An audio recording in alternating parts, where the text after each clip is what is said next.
Caro telespectador, retornamos hoje conversando com o deputado Eduardo Bolsonaro. Então, Eduardo Bolsonaro, no Brasil não é proibido fazer manifestações, mas infelizmente alguns movimentos e cidadãos extrapolam o direito de liberdade de expressão. Tivemos a tristeza de presenciar na última parada gay um desrespeito com a sociedade e a fé cristã, um verdadeiro atentado ao pudor, um crime tipificado no Código Penal, tanto que me recuso até a mostrar as fotografias que eu tenho aqui. Eu me recuso. Essas imagens eu não vou mostrar em hipótese alguma. Pergunto a você, Eduardo, quais são as medidas a serem tomadas na Câmara sobre esse assunto? Na verdade, a Câmara respondeu de pronto. Logo que houve uma sessão ordinária após a parada gay, né, o deputado João Campos conclamou a todos os simpáticos, sendo eles evangélicos, católicos, ateus ou qualquer segmento religioso, e oramos naquela ocasião um Pai Nosso para demonstrar que o Congresso brasileiro, sim, é laico, mas não é ateu. Respeitamos todos, a todas as religiões, mas temos sim o entendimento de que esse tipo de manifestação é totalmente contrário, é maléfico à sociedade brasileira. E eu, infelizmente, olhando nas redes sociais, encontrei algumas pessoas falando: mas o Neymar já foi crucificado. Mas calma aí, será que o Neymar queria provocar algum segmento religioso? Será que ele é contra a igreja? Não. Com certeza não. Na última final que eu acompanhei do Barcelona, ele inclusive usou uma faixa, né, fazendo referência a Jesus. O que eles fazem é exatamente isso, é provocar. Mas o que me deixa mais impressionado é quem financia esse movimento. Só o governo federal deu 1 milhão dos nossos tributos para esses atos da parada gay. Será que essa que é a cultura brasileira? Todo esse escárnio, toda essa falta de ética e amoralidade? Será que é isso que nós queremos mostrar para as nossas crianças, para que elas cresçam saudáveis? Ou será que é um ensino onde ela vai para a escola para aprender português, matemática, biologia e valores morais, valores que fazem a sociedade crescer? Eu entendo que não há o porquê fazer o financiamento a esse tipo de parada. E não é só parada gay, não. Tem marcha da vadia, marcha da maconha. Aqui no Brasil, tudo pode. E, infelizmente, não só o governo federal, como o governo do estado de São Paulo, prefeitura de São Paulo, parece até que esse é o caminho da evolução, o melhor caminho que o Brasil tem a seguir. Então, eu agora vou suscitar uma ideia, uma imagem que me veio diante da sua resposta.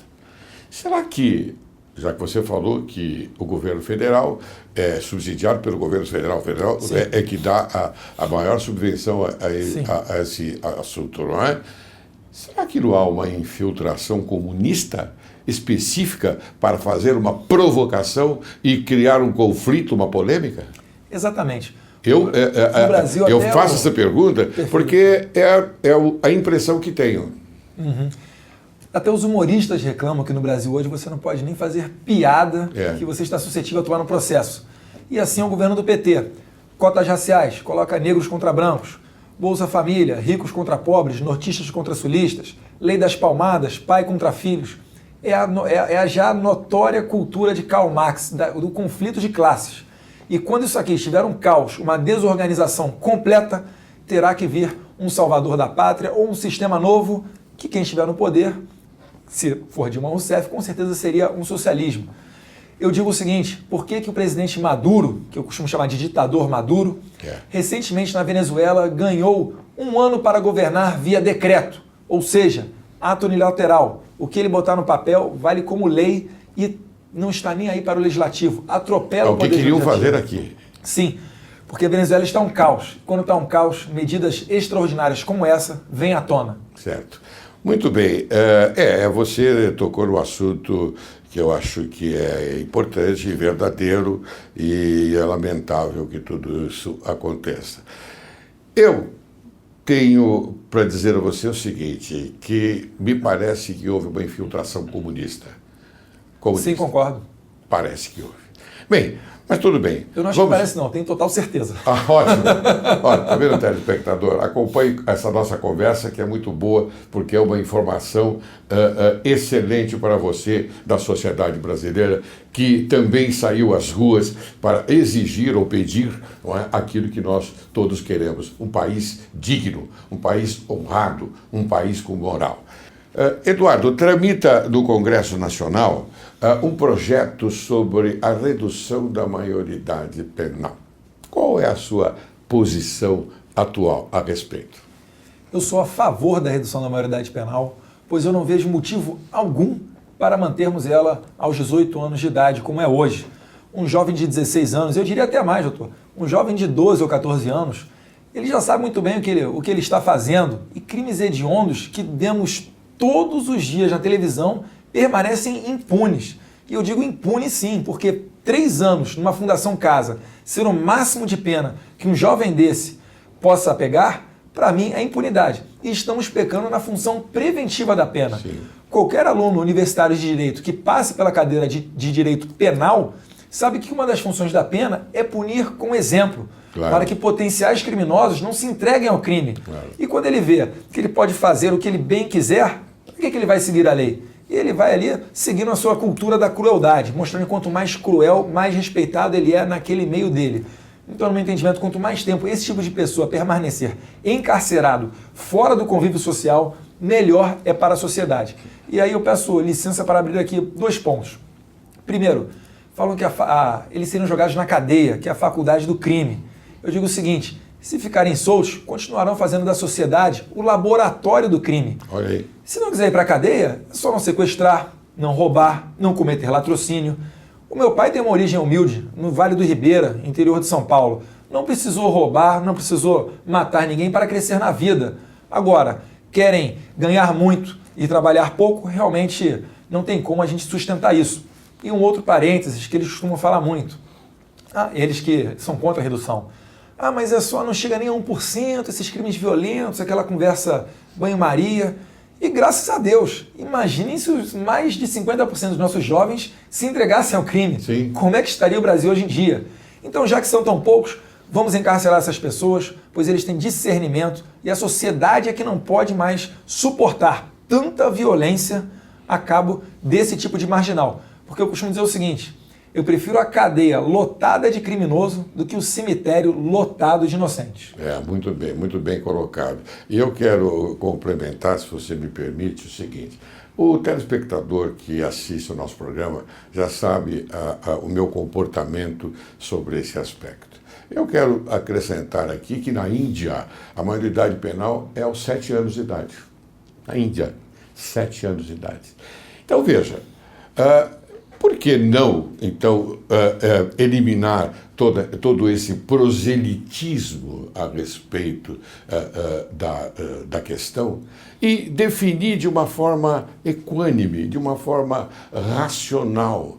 Ou seja, vamos até os 7 anos, sim, porque em São Paulo existe chefe de quadrilha de 10 anos de idade. Chefe de quadrilha.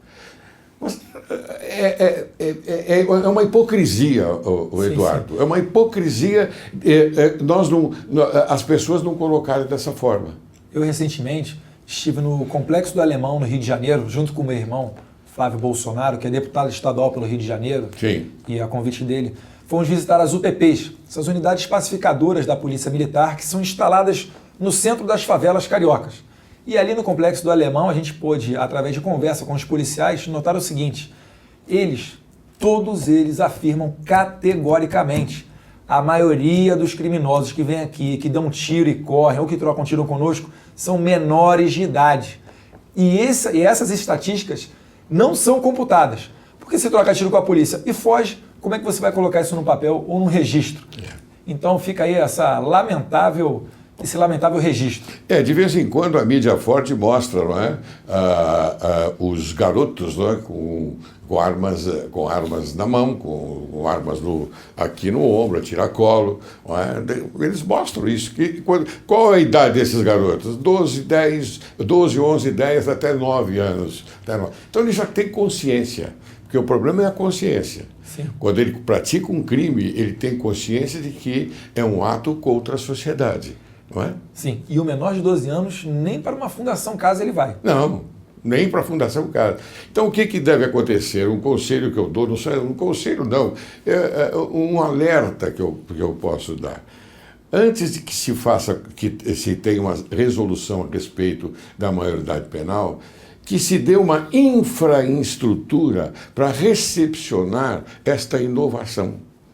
É uma inovação, uma criação, inovação, porque se baixar para 16 ou para 15, lá sei eu para quanto, não é? A minha ideia é para 7. Mas se baixar, então que se tenha uma infraestrutura adequada, ou seja, colocar esses garotos marginais num lugar adequado para que eles retornem à sociedade de uma outra forma, de uma forma mais educada. Sim. Há recurso no fundo penitenciário para tal. Depende apenas de uma pessoa colocar isso adiante.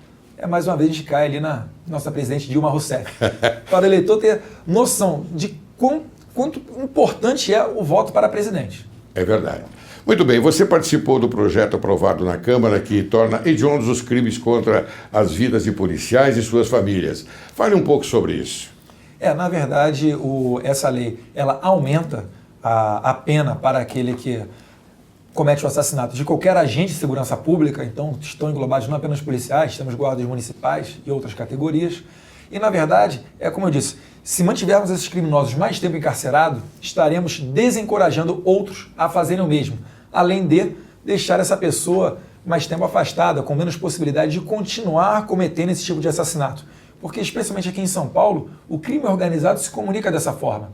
Se a polícia pega ali uma carga de alguma organização criminosa, no dia seguinte essa organização criminosa vai querer dar uma resposta, vai querer matar um policial fora de serviço. Sim. Então, estamos sofrendo aí uma época de caçada aos agentes de segurança pública. Essa lei vem em resposta a isso. Penas mais duras, para que a gente, de fato, consiga colocar essas pessoas fora do convívio social. Certo, certo. Isso muito bem colocado, muito bem colocado. Inclusive, dando um apoio às famílias, né? As famílias Sim. que são importantes. Um policial estimulado, ele é bom para a sociedade. Isso. Ele trabalha para uma melhor segurança pública. Você fez uma colocação durante o programa a respeito, você colocou um nome aqui, Karl Marx. Karl Marx fundou o comunismo praticamente, junto com Engels, em 1848, lá atrás. Aí daí vieram aquelas coisas todas, Bakunin, Bernstein, Lenin, Trotsky e Stalin. Stalin. Muito bem, tudo isso tudo é uma decorrência daquilo que você colocou. Então eu gostaria que você explicasse o que é o Foro de São Paulo e como você analisa a sua influência, porque ela tem ele tem uma periculosidade. Então, por favor, explique.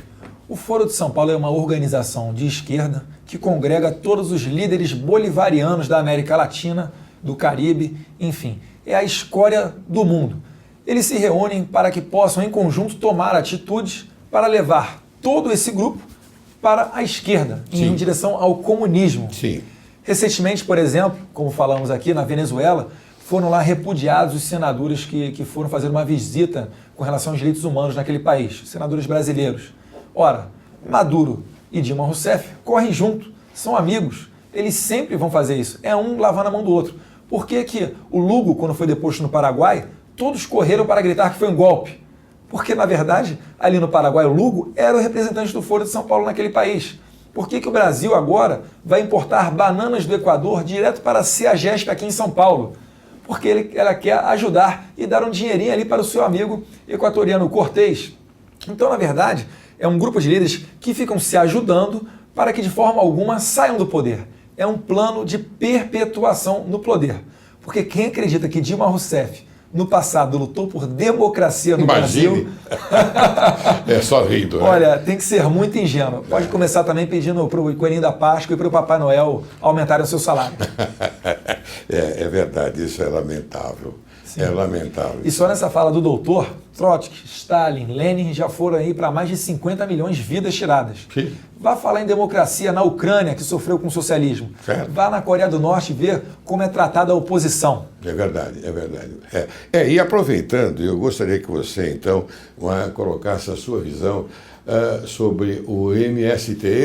Eu já classifiquei, não é, como o Exército Vermelho de Lula, porque naquela época, como nós estamos aqui conversando a respeito de Trotsky, porque o Trotsky foi aquele quem inaugurou o Exército Vermelho lá da Rússia, não é? Então, agora a gente muda. É o Exército Vermelho do Lula. Esse é o MST, na minha visão. Doutor, não é nem na visão do senhor.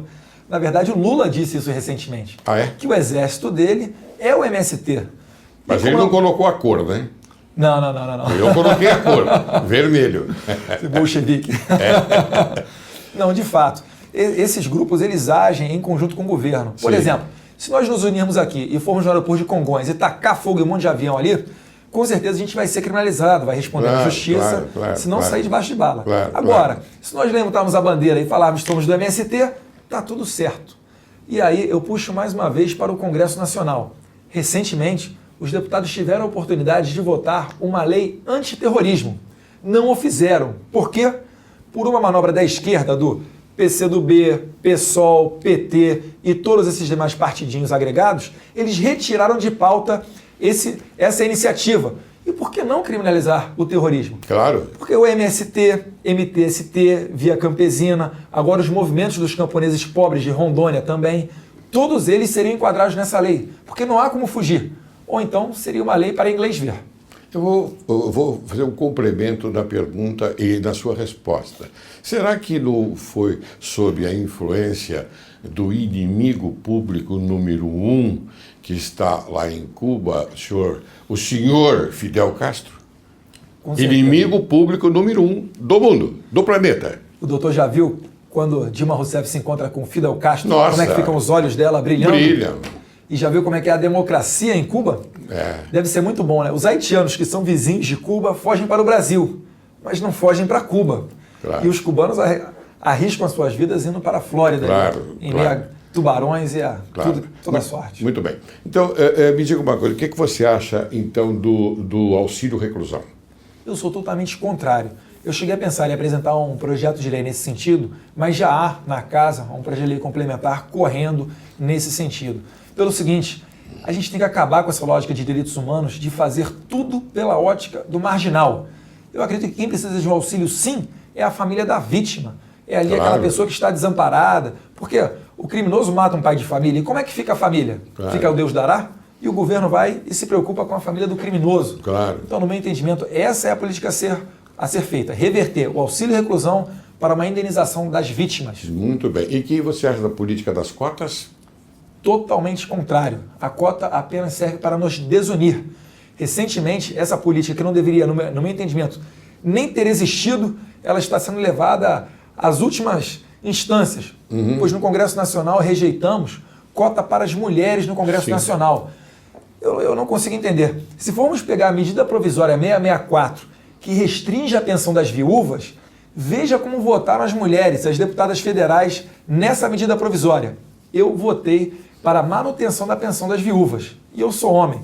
Podem ter certeza as mulheres do Brasil. Vocês não ficariam representadas com mais mulheres no Congresso Nacional. E outra, qualquer anseio que tiverem, por favor, tragam a mim, sem problema nenhum representá-las.